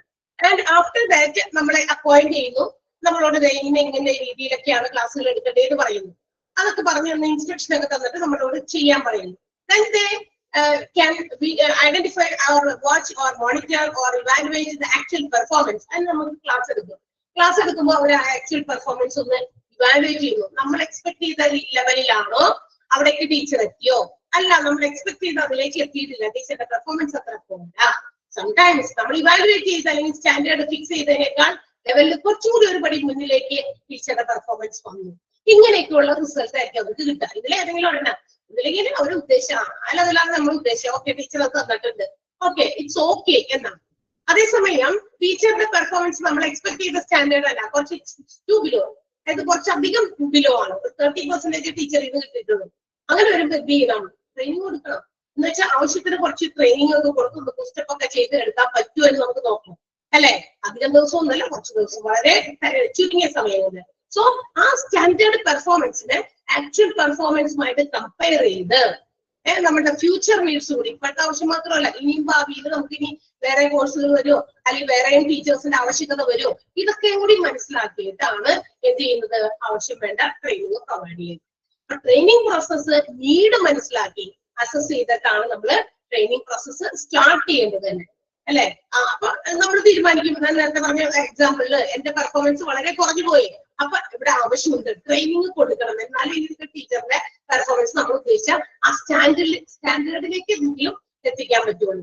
മനസ്സിലായോ? ചിലരെ സ്റ്റാൻഡേർഡിലേക്ക് എത്തിച്ചു കഴിഞ്ഞാൽ പിന്നെ അങ്ങോട്ട് ഉള്ള വളർച്ച ചിലപ്പോൾ കണ്ണടച്ച് വെക്കുന്നതിന് മുമ്പ് സ്റ്റാൻഡേർഡിലേക്ക് വെട്ടിച്ച് ചിലപ്പോ 100% അല്ലെങ്കിൽ 99.99%ലേക്കെങ്കിലും എത്താൻ പറ്റുള്ളൂ അല്ലെ. അപ്പൊ ട്രെയിനിങ് എന്ന് പറയുന്നത് പ്രൊവൈഡ് ചെയ്യുമ്പോ first of all we have to understand what is the need. Need എന്താണ് ആ ട്രെയിനിങ് അല്ലെ. അതാണ് ഈ നീഡ് മനസ്സിലാക്കുന്നത് പ്രസന്റ് ആൻഡ് ഫ്യൂച്ചർ റിക്വയർമെന്റ്സ്, ഇപ്പൊ ഉള്ളതും പിന്നീട് വരാൻ പോകുന്നതുമായിട്ടുള്ള ആവശ്യകതകളും അതോടൊപ്പം തന്നെ ഒരു gap between the actual performance and standard performance. Standard പെർഫോമൻസും ആക്ച്വൽ പെർഫോമൻസും തമ്മിലുള്ള ഗ്യാപ്പ് മനസ്സിലാക്കിയൊക്കെയാണ് നമ്മൾ ട്രെയിനിങ് പ്രൊവൈഡ് ചെയ്യുന്നത്. Did you get it? What the meaning between that two sentence? ആ രണ്ട് സെന്റൻസിന്റെ മനസ്സിലായോ അർത്ഥം? ഫസ്റ്റ് സെക്കൻഡ് സെന്റൻസ് മാത്രമേ ഞാൻ ഇവിടെ ഉദ്ദേശിച്ചിട്ടുള്ളൂ പറയാനായിട്ട്. അത് പറയാൻ കുറച്ച് എക്സാമ്പിൾ ഒക്കെ കയ്യിൽ നിന്നതാണ് മാത്രം. ക്ലിയർ ആയോ? മനസ്സിലാവാത്തവരുണ്ടോ? ഫസ്റ്റും ഒന്നും രണ്ട് sentence of that need assessment എന്ന് എഴുതിയാക്കളില്ല. ഒന്നും രണ്ട് സെന്റൻസ് ഒന്ന് വായിച്ചു നോക്കാമോ? രണ്ട് സെന്റൻസ് അതില് മനസ്സിലായെങ്കിലേ ഞാൻ എനിക്ക് മുന്നോട്ട് പോയിട്ട് കാര്യമുള്ളൂ.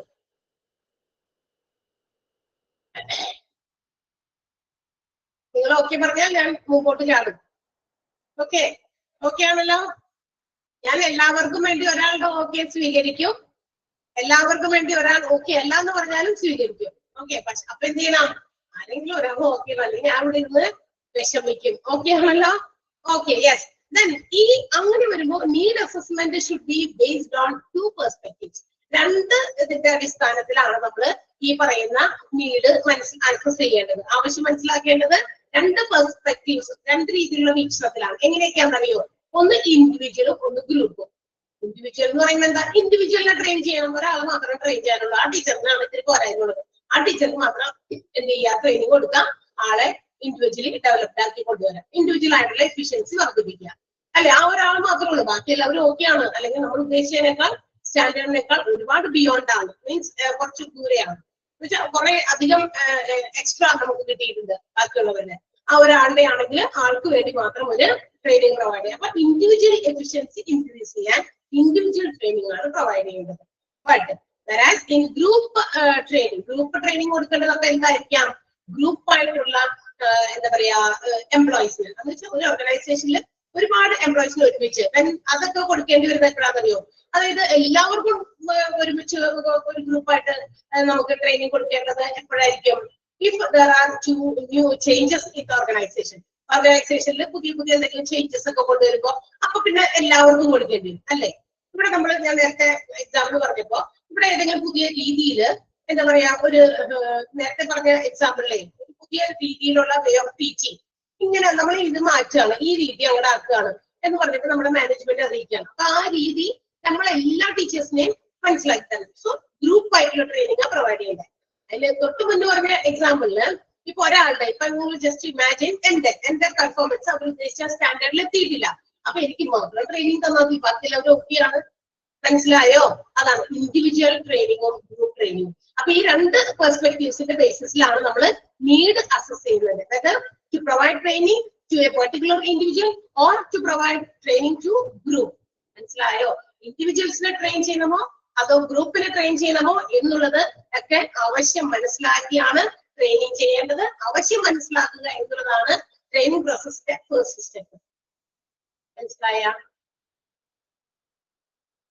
മനസ്സിലായില്ലേ? നീഡ് അസസ്മെന്റിൽ ഇനി എന്തെങ്കിലും ഡൗട്ട് ഉണ്ടോ? ഞാൻ അടുത്ത പോയിന്റ് പോകും. യെസ്, ആ നീഡ് അസസ്മെന്റിനകത്തില്ലേ ഫുൾ ഒന്ന് അണ്ടർലൈൻ ചെയ്തോ. കാരണം ഫുൾ അണ്ടർലൈൻ ചെയ്യുന്ന പോയിന്റ് മൊത്തത്തിൽ അങ്ങോട്ട് ഇട്ടോ. അതിനകത്ത് കുറച്ച് കാര്യങ്ങളൊക്കെ ക്വസ്റ്റ്യൻസ്, നിങ്ങളുടെ ഒബ്ജക്റ്റീവ് ടൈപ്പ് ക്വസ്റ്റ്യൻസിൽ പെടാവുന്ന രീതിയിലുള്ളത് വന്നിട്ടുണ്ട്, ഓരോ സെന്റൻസിലും ഉണ്ട്. സോ അതുകൊണ്ട് ആ ഫുൾ പാരഗ്രാഫ് അണ്ടർലൈൻ ചെയ്തിട്ടോ അല്ലെങ്കിൽ ബ്രാക്കറ്റ് ഇട്ട് വെച്ചോ. ഓക്കെ, അല്ലെങ്കിൽ ആ പോയിന്റ് ടിക്ക് ഇട്ട് വെച്ചാലും മതി. ഹൈലൈറ്റ് ചെയ്യണം മീൻസ് ആ ഒരു പാരഗ്രാഫ് ഫുള്ളാണ്, അതുകൊണ്ടാണ് ഞാൻ അത് ഹൈലൈറ്റ് ചെയ്യാത്തത്. ബാക്കിയുള്ളത് ഞാൻ പറഞ്ഞു, ഓരോ പാരഗ്രാഫിനകത്തും എടുക്കുമ്പോ പറയുന്നുണ്ട് ഇന്നത് ടിക്ക് ചെയ്യുക, അണ്ടർലൈൻ ചെയ്യുന്നേ. ഈ പോയിന്റിൽ ഒരുപാട് സെന്റൻസുകൾ ഉള്ള ഓരോ സെന്റൻസും ഇമ്പോർട്ടന്റ് ആണ്.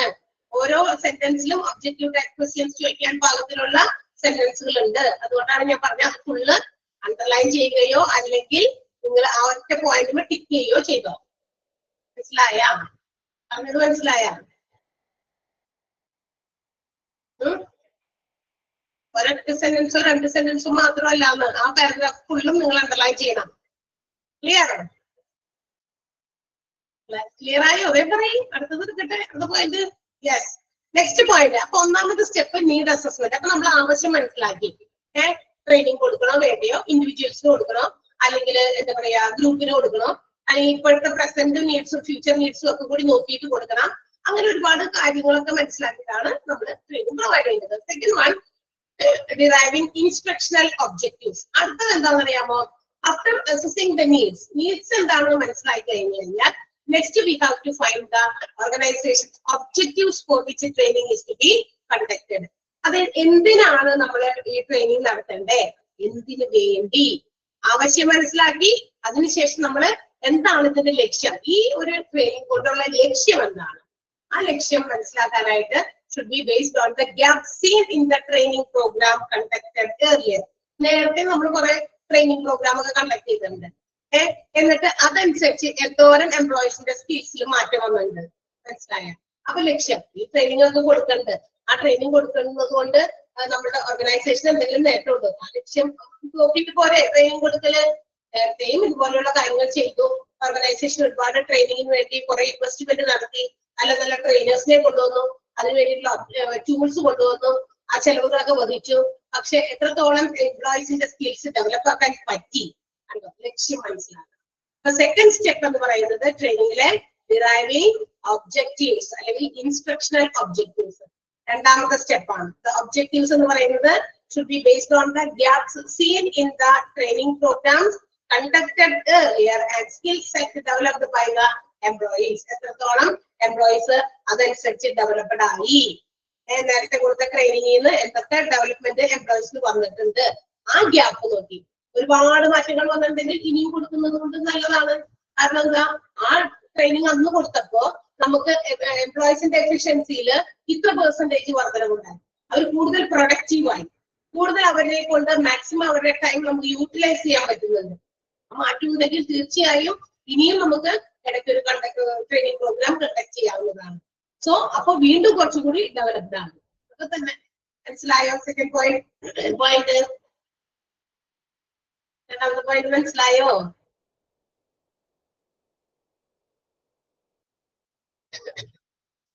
മനസ്സിലായെന്ന് ചോദിക്കുമ്പോ മിണ്ടല്ലേ നിങ്ങള്. ഞാൻ ഈ പ്രസന്റ് ചെയ്തിരിക്കുന്ന ഈ സാധനം ഇങ്ങനെ മിനിമൈസ് ചെയ്യുമ്പോഴാണ് ഇപ്പുറത്തെ സൈഡിൽ കുറച്ച് പേരുടെ ഇങ്ങനെ പറന്ന് കളിക്കുന്നത് കാണുന്നത്. അതേസമയം ഇപ്പുറത്തിരിക്കുന്നവരുടെ ഒരാളുടെ ഇങ്ങനെ കണ്ടാലേ ഇപ്പൊ ഇവിടെ ഈ ക്യാമറ നിങ്ങളുടെ ഈ പ്രൊഫൈൽ വന്നിരിക്കുന്നവരുടെ കാണുമ്പോ അവര് തമ്മിൽ ആണെങ്കിൽ എനിക്ക് വേഗം മനസ്സിലാവും. ഇപ്പൊ ഉദാഹരണത്തിലേക്ക് ഇരിക്കുന്ന ദേവി ഉണ്ട്, സൂര്യ, പിന്നെ രാശ, അങ്ങനെയുള്ളവരൊക്കെ ഇരിപ്പുണ്ടല്ലോ. അവരെ കൊണ്ട് തമ്മിൽ ആണെങ്കിൽ എനിക്ക് കാണാൻ പറ്റും. അപ്പൊ രണ്ടാമത്തെ പോയിന്റില് എന്താ പറയാ, ഒബ്ജക്റ്റീവ്സിന്റെ ആ സെക്കൻഡ് പോയിന്റില് സെക്കൻഡ് സെന്റൻസ് അണ്ടർലൈൻ ചെയ്യും. സെക്കൻഡ് സെന്റൻസ് മാത്രം അണ്ടർലൈൻ ചെയ്യും. ഒബ്ജക്റ്റീവ്സ് എന്ന് പറയുന്നത് എന്തിനെ ബേസ് ചെയ്തിട്ടാണെന്നുള്ളത്. Okay, third one, designing training programme. ഇനി അപ്പൊ നമ്മള് എന്താവശ്യമാണ്, എന്താവശ്യത്തിനാ ട്രെയിനിങ് നടത്തുന്നതെന്ന് ആദ്യം തന്നെ മനസ്സിലാക്കി ഐഡന്റിഫൈ ചെയ്തു. സെക്കൻഡ് വൺ, അതിന്റെ ലക്ഷ്യം. ആ ലക്ഷ്യം നമ്മൾ നേരത്തെ ട്രെയിനിങ് ഒക്കെ കൊടുത്തിട്ട് അതിൽ നിന്ന് എന്തെങ്കിലും ഇംപ്രൂവ്മെന്റ് എംപ്ലോയീസിന് ഉണ്ടായിട്ടുണ്ടോ, എംപ്ലോയീസിന്റെ ആ ഒരു സ്കില്ല് ഡെവലപ്പ് ചെയ്യാൻ പറ്റിയിട്ടുണ്ടോ, ഇതൊക്കെയാണ് ലക്ഷ്യം. ആ ലക്ഷ്യം മനസ്സിലാക്കുന്നത് രണ്ടാമത്തെ സ്റ്റെപ്പില്. ആൻഡ് നെക്സ്റ്റ് സ്റ്റെപ്പ് എന്ന് പറയുന്നത് ഡിസൈനിങ് ട്രെയിനിങ് പ്രോഗ്രാം. ട്രെയിനിങ്ങിന് വേണ്ടിയിട്ടുള്ള പ്രോഗ്രാം ഡിസൈൻ ചെയ്യുക, അതിന്റെ ഒരു ഡിസൈൻ തയ്യാറാക്കുക. എന്താണ് അടുത്ത സ്റ്റെപ്പിലപ്പോ ഡിസൈനിങ് ഓഫ് ട്രെയിനിങ് പ്രോഗ്രാം എന്ന് പറയുമ്പോൾ എല്ലാ ട്രെയിനിങ് പ്രോഗ്രാം ഷുഡ് ഹാവ്, നമുക്കറിയാം ഒരു ട്രെയിനിങ് പ്രോഗ്രാം കണ്ടക്ട് ചെയ്യാൻ പോകുന്നതിന് മുമ്പ് പല സംശയങ്ങളുണ്ട്. ആരെ ട്രെയിൻ ചെയ്യണം, ഹൂ ആർ ദ ട്രെയിനീസ് എന്ന് വെച്ചാൽ ആരെയാണ് ട്രെയിൻ ചെയ്യേണ്ടത്, ഏത് വിഭാഗത്തെ ട്രെയിൻ ചെയ്യണം, ഇന്ന ഡിപ്പാർട്ട്മെന്റിലെ ആണോ, മറ്റേ ഡിപ്പാർട്ട്മെന്റിലെ ആണോ, ലോവർ ലെവൽ എംപ്ലോയീസിനെ മാത്രം ട്രെയിൻ ചെയ്താൽ മതിയോ, അല്ലെങ്കിൽ മിഡിൽ ലെവൽ എംപ്ലോയീസിനെയാണോ അല്ലെങ്കിൽ ടോപ്പ് ലെവൽ എംപ്ലോയീസിനെയാണോ ട്രെയിൻ ചെയ്യേണ്ടത്, ആരെയാണ് ട്രെയിൻ ചെയ്യേണ്ടത്? ഇറ്റ്സ് എ പ്രോബ്ലം, അതൊരു ഇഷ്യൂ ആണ്. ആരെയാണെന്ന് കണ്ടെത്തണം. Then നെക്സ്റ്റ് സ്റ്റെപ്പ് എന്ന് പറയുന്നത് അല്ലെങ്കിൽ നെക്സ്റ്റ് പ്രോബ്ലം എന്ന് പറയുന്നത് ട്രെയിനേഴ്സ്. നമുക്ക് അതിന് വേണ്ട ട്രെയിനേഴ്സിനെ എവിടെ നിന്ന് കിട്ടും, ആരായിരിക്കണം ഇവരെ ട്രെയിൻ ചെയ്യേണ്ടത്, അതും ഒരു പ്രോബ്ലം ആണ്. ഇതൊക്കെ ഡിസൈൻ ചെയ്യണം. ആരെ ട്രെയിൻ ചെയ്യണം, ആരായിരിക്കും ട്രെയിൻ ചെയ്യേണ്ടത്, what methods are used in training. ട്രെയിനിങ്ങിൽ ഏത് മെത്തേഡ് ഉപയോഗിക്കണം, ഏത് രീതിയിലുള്ള ട്രെയിനിങ് കൊടുക്കേണ്ടത്, what will be the level of training, ഏത് ലെവലിലുള്ള ട്രെയിനിങ് ആയിരിക്കണം കൊടുക്കേണ്ടത്. പിന്നെ അപ്പൊ ഇതൊക്കെ ഓരോ കാര്യങ്ങളാണ്. ഇതൊക്കെ നേരത്തെ കുട്ടി പ്ലാൻ ചെയ്യണം. മനസ്സിലായോ? അതാണ് ഡിസൈനിങ്. പ്ലാൻ ചെയ്യുക. അതിനെ ഡിസൈൻ വരയ്ക്കാറില്ലേ? നമ്മുടെ എന്താ പറയാ, വീടൊക്കെ പണിയുന്നതിന് മുമ്പ് ഡിസൈൻ പ്ലാൻ ചെയ്യും, അത് പ്ലാൻ വരയ്ക്കും, ഡിസൈൻ വരയ്ക്കും. എല്ലാം അങ്ങനെ തന്നെയാണ് അല്ലെ? ഒരു ഉടുപ്പ് തയ്ക്കുമ്പോൾ അതിനുള്ള ഡിസൈൻ കണ്ടെത്തും, എന്നിട്ട് അതിന്റെ തയ്യലിലേക്ക് പോകുക. അതുപോലെ പല കാര്യങ്ങൾക്കും ഡിസൈനിങ് ആവശ്യമുണ്ട്. ട്രെയിനിങ്ങിന് ഓൾസോ നീഡ് സം ഡിസൈനിങ്. ആ ഡിസൈനിങ്ങിൽ പെടുന്നതാണ് who are the trainees, who are the trainers, what are the methods used in training, what will be the training level എന്നുള്ളതൊക്കെ. ഓക്കെ, ഇനി അതിന് വേണ്ടിയിട്ടുള്ള പിന്നെ അത് ആക്ട് ചെയ്യാൻ എന്ന് വെച്ചാൽ അതിന് വേണ്ടിയിട്ടുള്ള പ്ലാനുകളൊക്കെ നമ്മൾ ഡിസൈൻ ചെയ്ത് അതിന് വേണ്ടിയിട്ടുള്ള മെറ്റീരിയൽസ്, ലേണിംഗ് തിയറീസ്, മെറ്റീരിയൽസ് വേണ്ടത്, മെറ്റീരിയൽസ് പഠിപ്പിക്കാനുള്ള ഉപകരണങ്ങൾ, പുസ്തകങ്ങളോ മറ്റേതെങ്കിലും തരത്തിലുള്ള എന്തെങ്കിലും എന്ത് സ്റ്റഡി മെറ്റീരിയൽ ആണോ അതിന് വേണ്ടത് അത് കൊണ്ടുവരണം. പിന്നെ ഇൻസ്ട്രക്ഷൻസ് കൊടുക്കാനുള്ള അതിന്റെ ഡിസൈനിങ്ങും മറ്റു കാര്യങ്ങളും. അതുപോലെ തന്നെ ഒരു ട്രെയിനിങ്ങിന് whatever it is necessary, required, അതിന്റെ റെക്വിസിറ്റ്സ് എല്ലാം തന്നെ വേണം. അതെല്ലാം സംഘടിപ്പിക്കാം. ഇതൊക്കെ നേരത്തെ കൂടി ഡിസൈൻ ചെയ്ത് വെക്കണം. അല്ലാണ്ട് ട്രെയിനിങ്ങിന് ട്രെയിനർ വന്ന് നിൽക്കുമ്പോഴല്ല ഈ പറഞ്ഞ കാര്യങ്ങൾക്ക് വേണ്ടി ഓടണ്ടേ. അപ്പൊ അതുകൊണ്ട് ഇതെല്ലാം നേരത്തെ കൂടി ഡിസൈൻ ചെയ്യാം. Okay, every training program includes certain issues such as who are the trainees, who are the trainers, what are the methods used in training, what will be the level of training. Okay, ഇതൊക്കെ ചോദ്യങ്ങളാണ്. ഇതിനെല്ലാം ഉത്തരം കണ്ടെത്തുക, അതാണ് designing. ഇതിനൊക്കെ ഉത്തരം വേണം. ഈ ഉത്തരമാണ് ഡിസൈനിങ് ദ ട്രെയിനിങ്. അപ്പൊ ഇതെല്ലാം ഉത്തരം കണ്ടെത്തിയാൽ ഒരു നല്ല ട്രെയിനിങ് ഡിസൈൻ ആയിരിക്കും. ക്ലിയർ ആയോ? തേർഡ് പോയിന്റ്,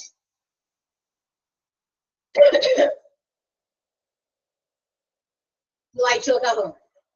ആ ഒരു പോയിന്റ് ഒന്ന് വായിച്ചു നോക്കിയേ. If there is any doubt, ചോദിക്കാം.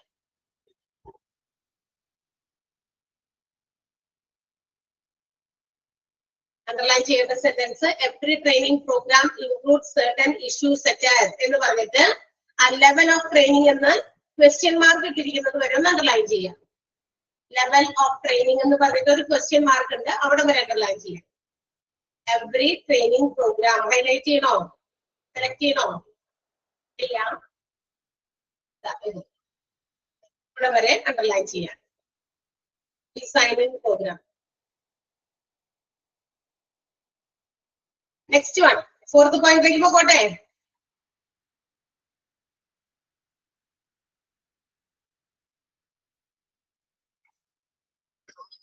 Okay, next one, implementation of training program. Implement ചെയ്യുക.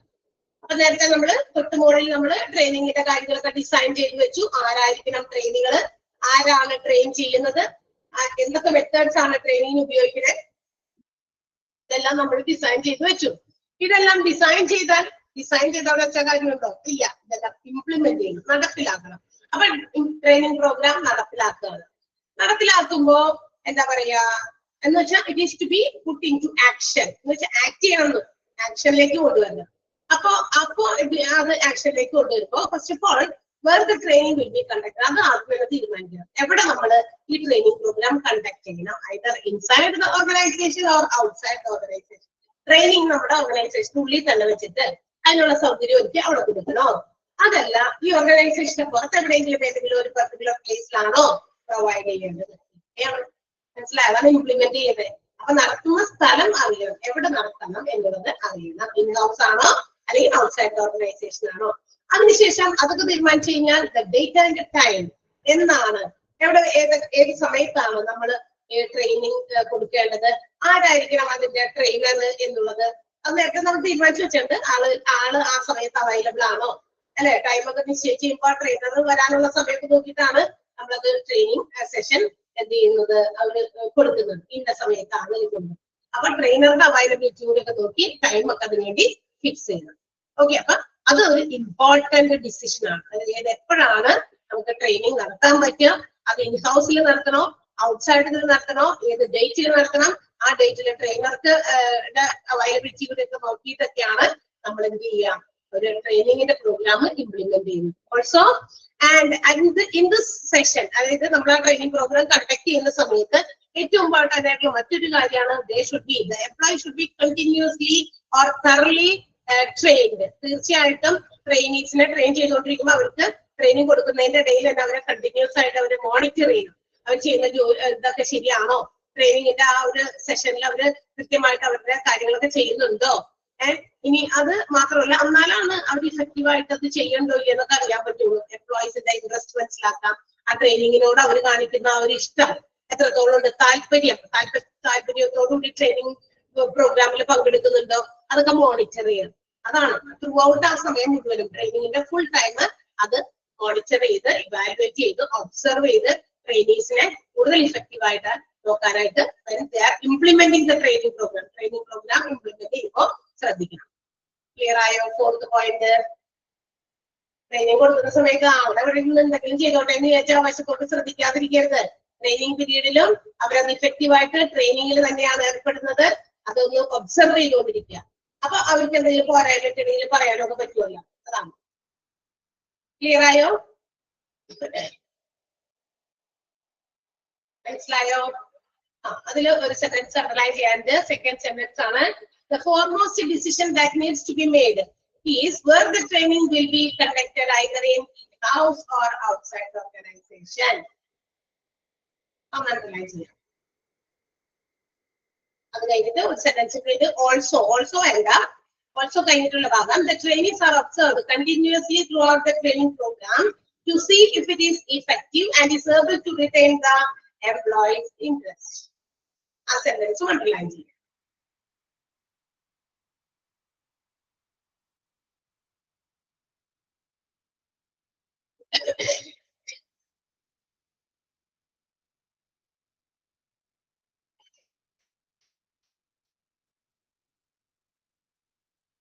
ഓക്കെ അല്ലേ? ഇവിടെ വരെ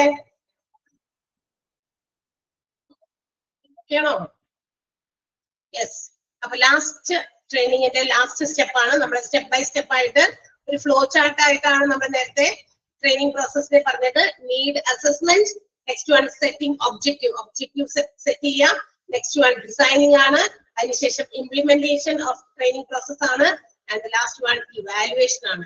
അപ്പൊ ട്രെയിനിങ് പ്രോസസ് ഒക്കെ നമ്മൾ കണ്ടക്ട് ചെയ്തു, ഇംപ്ലിമെന്റ് ചെയ്തു, ആൻഡ് ദ നെക്സ്റ്റ് സ്റ്റെപ്പ് അതിനുശേഷം എന്താണ്, employees are requested to provide their feedback on the training session. അതായത് ഈ ട്രെയിനിങ് എത്രത്തോളം സക്സസ്ഫുൾ ആയി നമുക്ക് ചെയ്യാൻ പറ്റി എന്നറിയാൻ വേണ്ടി എംപ്ലോയീസിനോട് അവരുടെ ഫീഡ്ബാക്ക് ചോദിക്കാം. നിങ്ങൾക്ക് ഇന്ന് കിട്ടിയ ട്രെയിനിങ്ങില് എന്ത് ഗുണമുണ്ടായി, അല്ലെങ്കിൽ എന്തെങ്കിലും മാറ്റമുണ്ടോ, അല്ലെങ്കിൽ എന്ത് നല്ലതാണ് നിങ്ങൾക്ക്, പോസിറ്റിവിറ്റി ആണ് നിങ്ങൾക്ക് കിട്ടിയത്, അതെന്താണെന്ന് കൃത്യമായിട്ടൊരു ഫീഡ്ബാക്ക് പറയാനായിട്ട് പറയുക. അത് ചിലപ്പോ നമുക്ക് ഉപകാരമായിരിക്കും. ആ ഫീഡ്ബാക്കിലൂടെ നമുക്ക് പല കാര്യങ്ങളും അറിയാൻ പറ്റും. ഈ ഫീഡ്ബാക്കിൽ കൂടി നമുക്ക് also they can spot out, എന്താണ് മനസ്സിലാക്കാൻ പറ്റുക, അവർ പറഞ്ഞ കാര്യങ്ങൾ അവർക്ക് കൊടുത്ത ട്രെയിനിങ്ങിലൊക്കെ നമ്മൾ ചെയ്തതൊക്കെ കറക്റ്റ് ആയിരുന്നു, അല്ലെങ്കിൽ ചില കാര്യങ്ങൾ കറക്റ്റ് ചെയ്യാനുണ്ട്, അടുത്ത സെഷനിലേക്ക് ആ കറക്ഷൻസ് നമുക്ക് നടത്താൻ പറ്റും.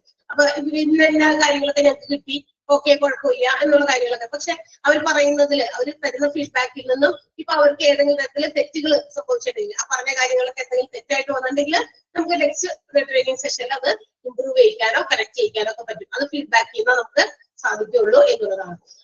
അതോടൊപ്പം തന്നെ they have to compulsorily evaluate.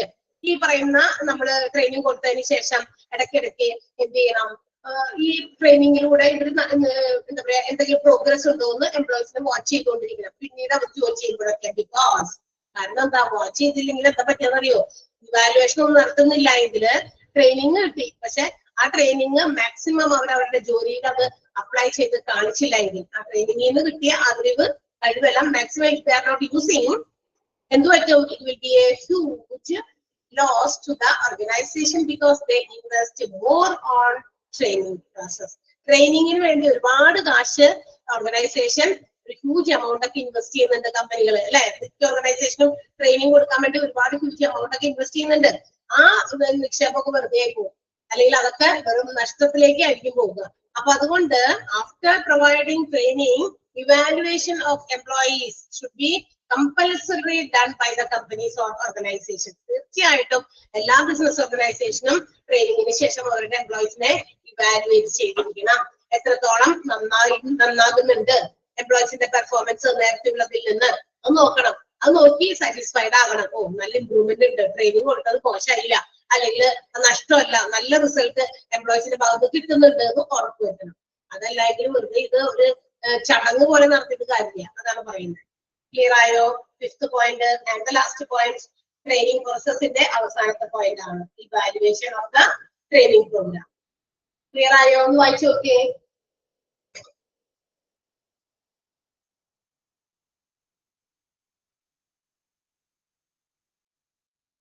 Clear ആണല്ലോ? യെസ്. അതില് ലാസ്റ്റ് സെന്റൻസ് ആണ് അണ്ടർലൈൻ ചെയ്യേണ്ടത്. The evaluation of the training program is compulsory because companies invest a huge amount in these sessions. In these sessions, in training sessions, and must know its effectiveness in terms of money. കാശ് ചെലവാക്കിയിട്ട് എത്രത്തോളം effective ആയിട്ട് കാര്യങ്ങൾ നടക്കുന്നുണ്ടെന്ന് മനസ്സിലാക്കാൻ വേണ്ടിയിട്ടാണ് ട്രെയിനിങ്ങിനെ തീർച്ചയായും evaluate ചെയ്യണം എന്ന് പറയുന്നത്. ആ ഒരു സെന്റൻസ് അണ്ടർലൈൻ ചെയ്യുക.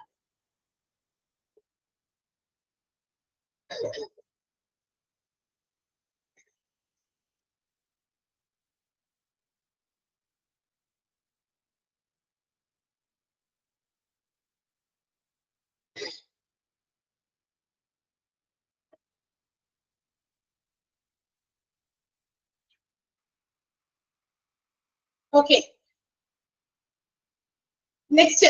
ഇപ്പൊ നമ്മള് ട്രെയിനിങ്ങിന്റെ ഇമ്പോർട്ടൻസ് പറഞ്ഞു, ട്രെയിനിങ്ങിന്റെ സ്റ്റെപ്സ് പറഞ്ഞു, ട്രെയിനിങ് പ്രോസസ്സിന്റെ സ്റ്റെപ്സും പറഞ്ഞു. ഇനി നമ്മള് ട്രെയിനിങ് മെത്തേഡ്സ് ആണ്. ഏത് മെത്തേഡിലൂടെ ട്രെയിനിങ് നടത്തണമെന്നൊക്കെ നമ്മൾ ഇൻ ബിറ്റ്വീൻ അവിടെ ഒരു പോയിന്റിൽ പറഞ്ഞു അല്ലെ.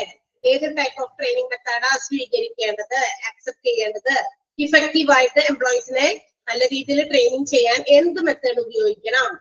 So the method of training are of 2 types. 2 രീതിയിലുണ്ട് ട്രെയിനിങ് മെത്തേഡ് എന്ന് പറയുമ്പോൾ ഓൺ ദ ജോബ് ട്രെയിനിങ് മെത്തേഡും ഓഫ് ദ ജോബ് ട്രെയിനിങ് മെത്തേഡും. ഏതൊക്കെയാണത്? ഓൺ ദ ജോബ് ട്രെയിനിങ്ങും ഓഫ് ദ ജോബ് ട്രെയിനിങ് ഇല്ലേ പഠിക്കാൻ നിങ്ങൾക്ക്? Off the job training method. 2 രീതിയിലുള്ള ട്രെയിനിങ് മെത്തേഡ് ആണുള്ളത്. ഏതൊക്കെയാ? ഓൺ ദ ജോബും ഓഫ് ദ ജോബും. ഈ on the job on inside ആണ്, ജോബിനുള്ളിൽ തന്നെ.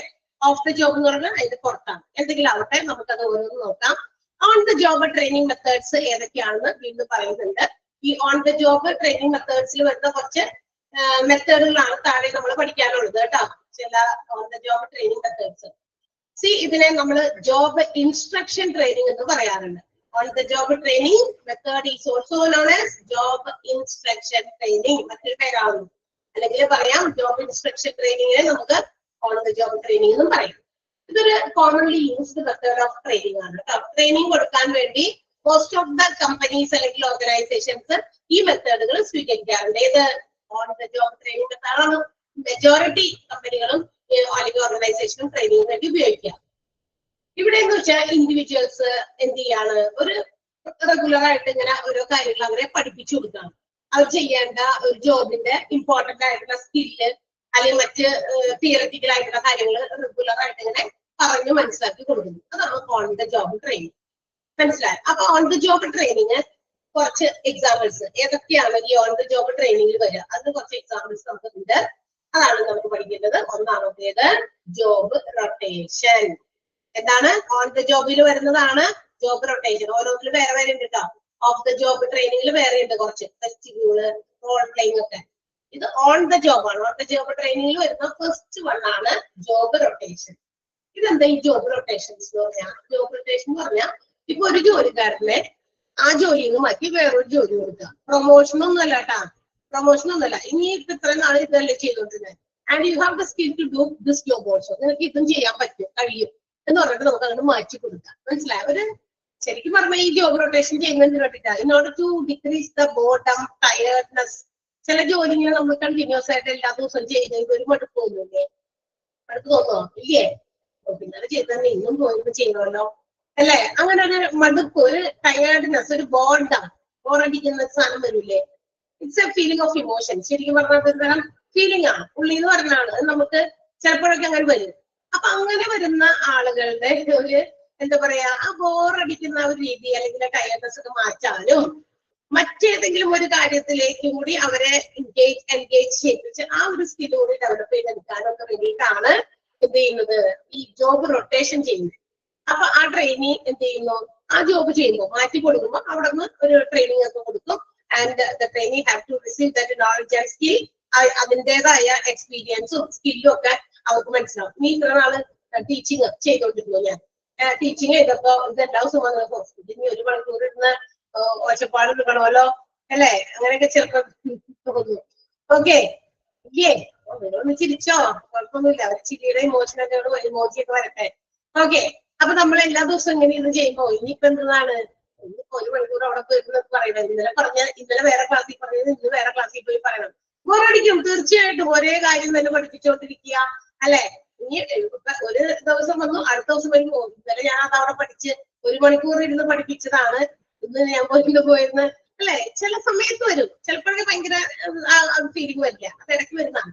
അപ്പൊ അങ്ങനെ വരുന്ന ആളുകൾക്ക് ആ ജോലിയുടെ ഇതൊന്നും മാറ്റി അവരൊക്കെ എന്ത് നല്ല ആ ജോലിയും എന്ത് രസമാക്കി ചെയ്യുന്നത് കാണാൻ അല്ലെ. അത് ഭയങ്കര ഇതൊക്കെയാണ്, അത്ര ഇതിനേക്കാളും എളുപ്പമാണ്, വായി തലയ്ക്കുണ്ടല്ലോ എന്നൊക്കെ വിചാരിച്ച് അപ്പൊ അവരവിടെ മിണ്ടാണ്ടിരുന്ന് വേറെ എന്തെങ്കിലും ഒരു ടെക്നിക്കൽ ഒരു കാര്യം കൈകാര്യം ചെയ്താൽ അവർ മിണ്ടുന്നില്ല. അവരിങ്ങനെ ടെക്നിക്കലായിട്ട് ഇപ്പൊ കമ്പ്യൂട്ടറിലോ അല്ലെങ്കിൽ ഇന്ന സാധനത്തിലോ ഇന്നവർ ജോലി ചെയ്യുന്നു.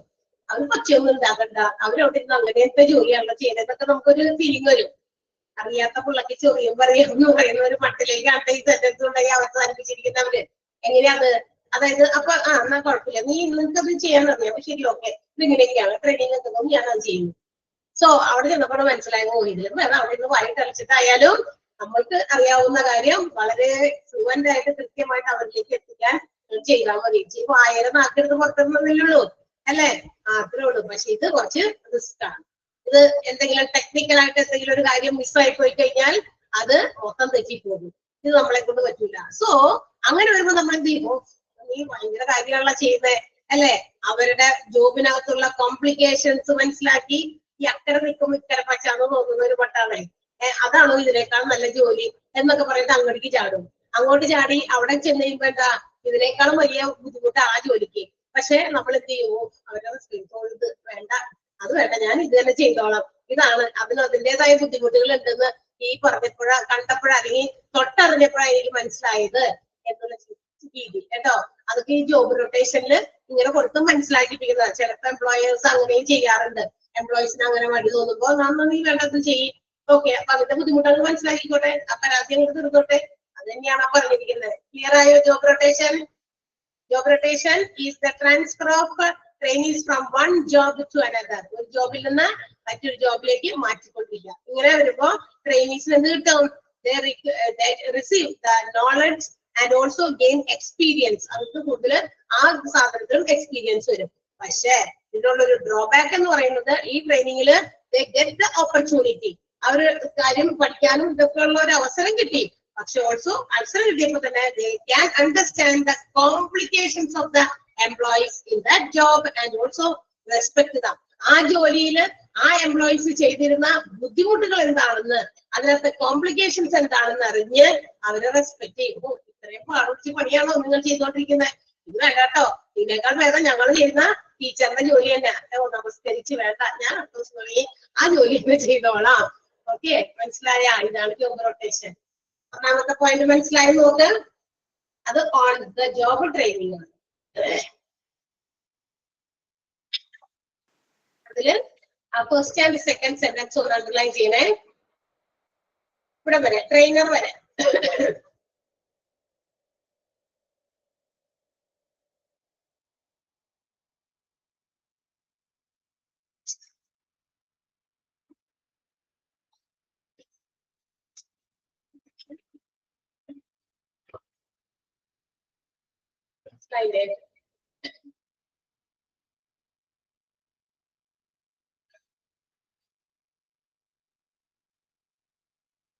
ഓക്കെ അല്ലേ?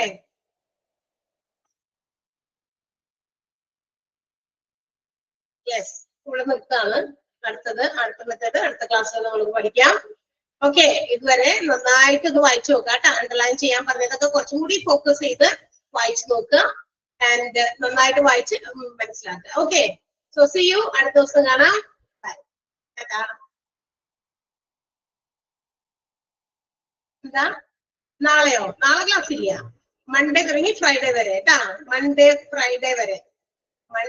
ഫ്രൈഡേ വരെയാണ് ക്ലാസ്. ഇനി എന്തെങ്കിലും ഡൗട്ട് ഉണ്ടോ? ഇല്ലല്ലോ. നാളെ സാറ്റർഡേ ആണ്. Saturday no class.